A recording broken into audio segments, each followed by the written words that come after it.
A winter storm has slammed into several states, leaving a blanket of snow, sleet, and freezing rain across the South. One of the hardest-hit places was Atlanta, where more than 220 vehicles were stranded on the side of the road and spun out on Friday. The region's biggest snowstorm in years has also canceled more than 900 flights at the city's Hartsfield-Jackson International Airport.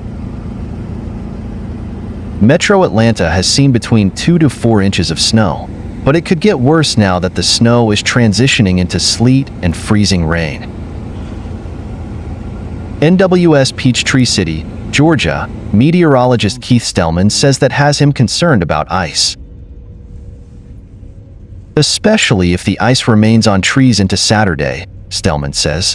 Because we are expecting winds to pick up tomorrow, it could cause a power outage concern as some of that ice is on trees and power lines.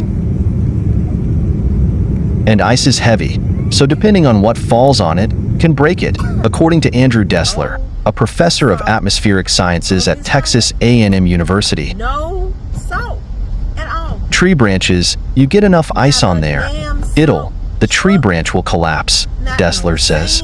The tree branch will take out whatever's underneath it, if it's a power line or a fence or anything like that. Georgia has a winter storm warning in place until Saturday morning, but state officials are urging people to stay home until Sunday. If you do need to get on the road, Georgia Department of Transportation Commissioner Russell McMurray says stay on roadways that are plowed and clear.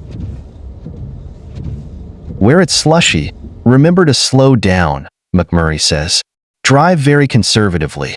No hard braking, and no quick maneuvers of the steering wheel because it is slick. People needing shelter or warming stations can reach out to the state's Department of Natural Resources. Governor Brian Kemp says parks in the North Georgia mountains are near capacity. So just a bit of advice there. If you're looking for a place, you may want to go south versus north if you can, Kemp said. This is Georgia's most significant snowstorm since 2018, according to Stellman. That's when just a little more than 2 inches of snow fell.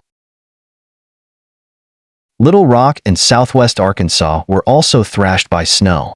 More than 34,000 Arkansans have lost power after 15 inches of snow fell across southwest Arkansas. Little Rock saw 9 inches. Entergy Arkansas, the state's largest electricity provider, says power should be restored by Saturday afternoon. That's also close to when the state's winter storm warning should end.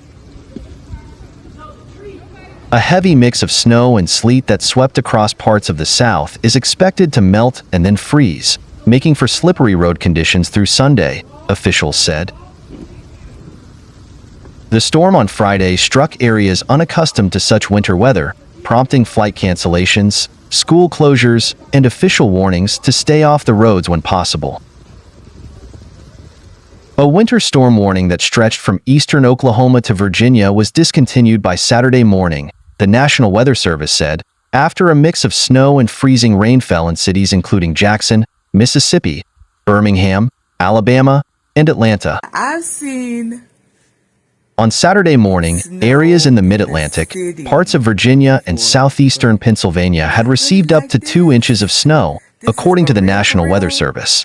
Parts of Ohio and western Pennsylvania received up to 5 inches. This is regular stuff. Areas across the South, including southeastern Oklahoma and west central Arkansas, will have temperatures that are going to be in the 20s Sunday morning, said Bob Aravik, a forecaster at the service. It's going to be really bad tomorrow. A lot of melting is going to go on during the day, and then, as you might expect, freezing again at night, he said. The widespread mix of wintry precipitation led to the cancellation of more than 3,000 flights in and out of airports in Atlanta, Dallas, Nashville, and Charlotte, North Carolina on Friday. That number had decreased to a little more than 600 by Saturday morning. A ground stop was issued for Boston's Logan Airport on Saturday morning, according to the Federal Aviation Administration, and multiple airports, including Dallas-Fort Worth International and Cleveland Hopkins International, were undergoing de-icing procedures. At Atlanta's Hartsfield-Jackson International Airport, where nearly 60% of outgoing flights had been canceled or delayed. A ground stop was issued for all incoming Delta flights on Friday after an aborted takeoff led to passengers on a Delta plane being evacuated onto the snowy runway, according to the FAA.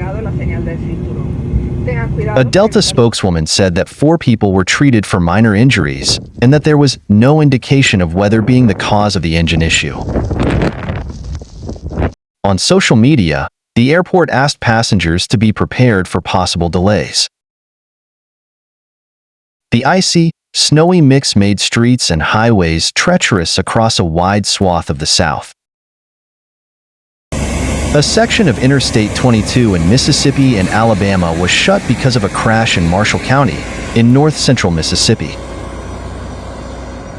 In northern Alabama, many roads were ice-covered and impassable. Jim Stefkovich, a meteorologist with the state's Emergency Management Agency, said in a statement.